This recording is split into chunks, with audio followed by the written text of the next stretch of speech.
Alright, so long wait for the next video and how all the comments rolled in about what to do next. So today we'll be going more in depth on custom animations. Now, the different kinds of animations really do something. Sequence basically makes you just stay T-posed, even if you want T-pose.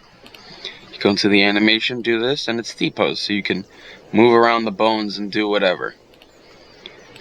And that goes for posture. No, it doesn't. Posture, I believe, is for actual posing, so if you want to, strike a pose, you can definitely use this. And gesture is something it's very easy to understand. Gesture is basically that if you have a button event with the animation, it will play for the entirety when you press the button. It's basically like a taunt from TF2, or a bind on your keyboard for, say, act dance. And then there's stance. Stance is, well, what you would see right now. You can move the bones around. Preferably, you can put stance on anything, and it would work completely perfectly. Now, the 4 different kinds of animations are weird. Linear is basically just completely robotic. Let me show you. I'm just going to move this arm back, and this leg forward, right? It's very robotic. And when I do a keyframe, it would play this, and it would go back. You see how easy that is? It's very robotic, so if you wanted a robot walking pack, you can do that. Cubic makes it be a little bit more fluent. You see how it's a lot smoother, going back and forth? And then cosine is almost like in between. It's somewhat robotic, but it's also kind of cubic. And then there's none. None, you can basically just make it be for like an old-fashioned Mario pack. Like, look at it. It just goes back and forth. No actual animation. As you would expect. So, from one of the recent comments that I saw, it was how to do a walking animation. Now, walking animations are extremely difficult for moving every single bone perfectly, but you already have a walking animation here, or even running. So what you could do is you can right-click on my outfit, go to Entity, go to Hold Type, and you see how all of this stuff is here? You can replace some of these things so that it actually looks like you're, holding something. For example, stand idle. You would do idle underscore, say you wanted to do melee 2. See how it looks like that you're holding a sword now? It's great. It's absolutely perfect. But obviously when you run or something, it would be when you have hands. So it's always good to have run underscore melee 2. And for walk, you can then do walk underscore melee 2. These are very basic things, but I'm not done yet. So, say you were making, some ghost pack or something, just as an example, and you didn't want it to be that they were just walking or running on the ground. You wanted them to hover. Well, here's your solution. So, wherever there's a walk or run or any kind of movement, you make it be jump. And see how then it just floats in the air? Yeah, it definitely works. See how now it starts off with a jump and then it begins? Well, that's what would happen. You would still be standing on the ground. And if you wanted to, say, make a floating animation, well, let me show you. So if you wanted to, make this be that you're, like, powerful or something, you want to do stance, you want to do cubic, And it doesn't matter whatever you do the posing or something. But instead of moving every single bone up and down, you have the pelvis. The pelvis works in mysterious ways in Pack 3. The green makes it go left and right. The red makes it go forward and backwards. Ooh. See, that's the problem. You kind of sometimes want to work it with here. And then the blue makes it go up and down, which is good for hovering. So for hovering, you would want to start off with going up by 3 as the preferred, or maybe even want to make it be 5. And then you want to make it be that your feet go up. It's almost like as if you're no-clipping. Think about that. You do this, and then you can set a keyframe. And then you can duplicate to end, set start, set restart, and it doesn't stop there, because when I play it, it's going to start off, it'll go through, and then it just starts from the beginning. But you want to go back here, you want to unset the restart, and then set the restart again.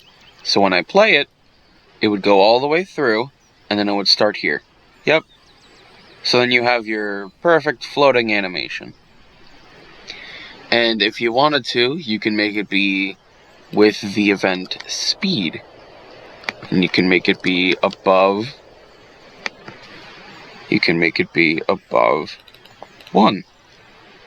You would have to invert it so that when you move, it would play the animation. But since you have the jumping, you can simply make it be the idle. You can simply make it be the idle, and it would work. As such. You see how fluent that is? Although it's kind of awkward when it just stops abruptly. So I might want to time when you stop. So that's just an example. Let's go on to, say, one of my packs that I have. This is an angel. Let's just pull out the weapon, and most people would probably know what it's from. Yeah, this. Haven't added an actual, hitting, swinging animation yet. Let me actually show you how to negate, all of the hitting animations.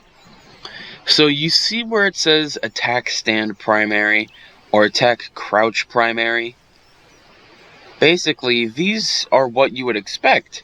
So when I take idle knife away, it does the hitting animation. You see how awkward this looks?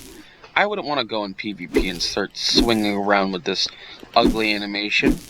It's bad. So what I would do is that I'd go to attack stand primary. And I would do idle knife. And then for attack crouch, I would do kidle knife. So that even when I'm crouching, it won't do it. This also goes for the 357 Magnum. As well, you can also just negate every kind of animation and have this. It is pretty neat.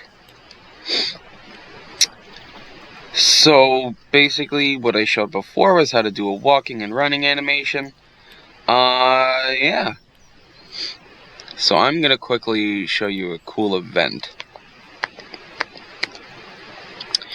These are 2 cool events, actually. There are 2 events that is voice chatting. Voice chatting is exactly what you would expect.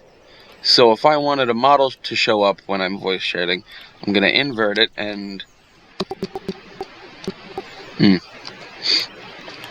Yeah. Guess it only works when you're in a multiplayer game, but when you're in a multiplayer game and you key up in game, it should work. Yeah.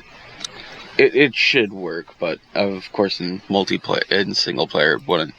But the same thing goes for is typing. Typing is both what you would expect. When you do this, the model shows up.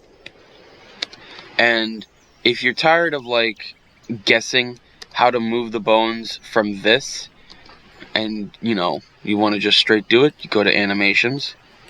And for this, you want to do gesture voice chat. So when you invert it, it does the thing, it does this. And you can simply just move your entire body. You can only move this, and then you'd have to wing everything else. Essentially, that's what it does. So, yeah. That's basically it for this video. I mean, I know I showed you not so much about animations, but I showed how to do a sort of hover animation, which means it was kind of a walking animation. How every single different type of animation works, and more on that. You know what, just for the heck of it, I will give you one more. I guess I'll give you one more little peek. Yes, another thing.